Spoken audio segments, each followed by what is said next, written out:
حدیث میں وارد ہوئے ہیں، جیسے سورہ فاتحہ، سورہ بقرہ، سورہ آل عمران، سورہ کہف، سورہ ملک، سورہ کافرون، الاخلاص اور معوذتین۔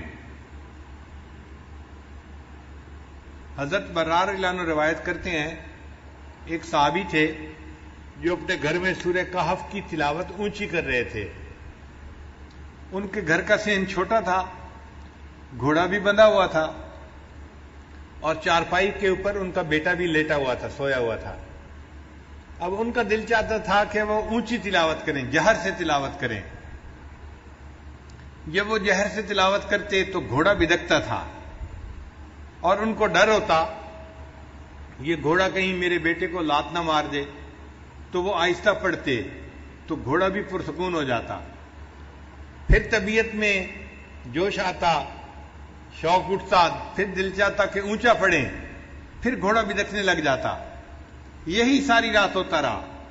جب صبح کا وقت ہوا، انہوں نے دعا کے لیے ہاتھ اٹھائے تو انہوں نے دیکھا کہ کچھ بادل سے ہیں جن کے اندر روشنیاں ہیں، اور یہ روشنیاں ان کے سر سے دور آسمان کی طرف جا رہی ہیں۔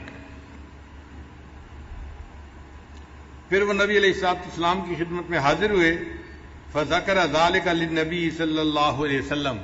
انہوں نے نبی علیہ السلام کے سامنے یہ پوری رات کا قصہ بتایا، تو نبی علیہ السلام نے فرمایا کہ یہ اللہ تعالیٰ کے فرشتے تھے جو تمہارے قرآن کی تلاوت سننے کے لیے تمہارے قریب آ گئے تھے۔ اگر تم تلاوت کرتے رہتے تو مدینے کے لوگ اپنی آنکھوں سے اللہ کے فرشتوں کو دیکھ لیتے۔ تو سورہ کہف کی تلاوت سننے کے لیے اللہ کے فرشتے آسمانوں سے نیچے اتر پڑے۔ ابو درداء رضی اللہ عنہ روایت کرتے ہیں، من حافظ 10 آیات من اول سورۃ الکہف، کہ جس بندے نے سورہ کہف کی پہلی 10 آیات کو یاد کر لیا، اسی ما من فتنۃ الدجال، اللہ تعالیٰ اس کو دجال کے فتنے سے محفوظ فرما لیں گے۔ معاذ رضی اللہ عنہ فرماتے ہیں کہ نبی علیہ السلام نے ارشاد فرمایا، من قرأ اول سورۃ الکہف وآخرہا کانت لہ نورا من قدمہ الی رأسہ، کہ جس نے سورہ کہف شروع میں تلاوت کی اس کے لیے قدموں سے لے کے سر تک نور ہوگا۔ ومن قرأہا کلہا، اور جس نے پوری سورہ کہف کی تلاوت کی، کانت لہ نورا ما بین السماء الی الارض، تو اس کے لیے اللہ تعالیٰ زمین سے لے کے آسمان تک نور پیدا فرما دیں گے۔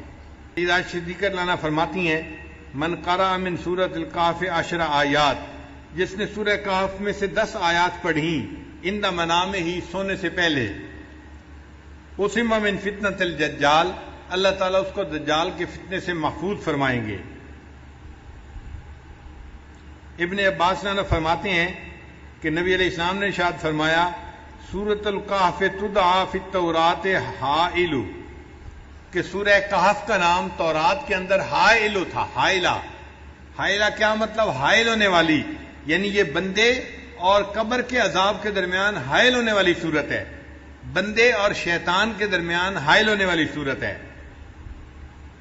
عبداللہ رضی اللہ عنہ فرماتے ہیں، قال رسول اللہ صلی اللہ علیہ وسلم، کہ نبی علیہ السلام نے ارشاد فرمایا، البیت الذی تقرأ فیہ سورۃ الکہف، وہ گھر جس کے اندر سورہ کہف کی تلاوت کی جاتی ہے، لا یدخلہ شیطان تلک اللیلہ، اس رات شیطان اس گھر کے اندر داخل نہیں ہو سکتا۔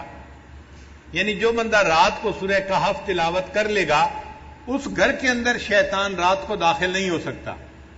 آپ اندازہ لگائیے اس سورت کی کتنی عظمت ہے کہ جس گھر میں رات کو پڑھی جائے شیطان رات کو داخل نہیں ہو سکتا، تو بھئی اگر دن میں پڑھی جائے گی تو دن میں بھی داخل نہیں ہو سکے گا، اور جس گھر کے لوگ پڑھیں گے وہ فتنہ دجال سے محفوظ رہیں گے۔ اس صورت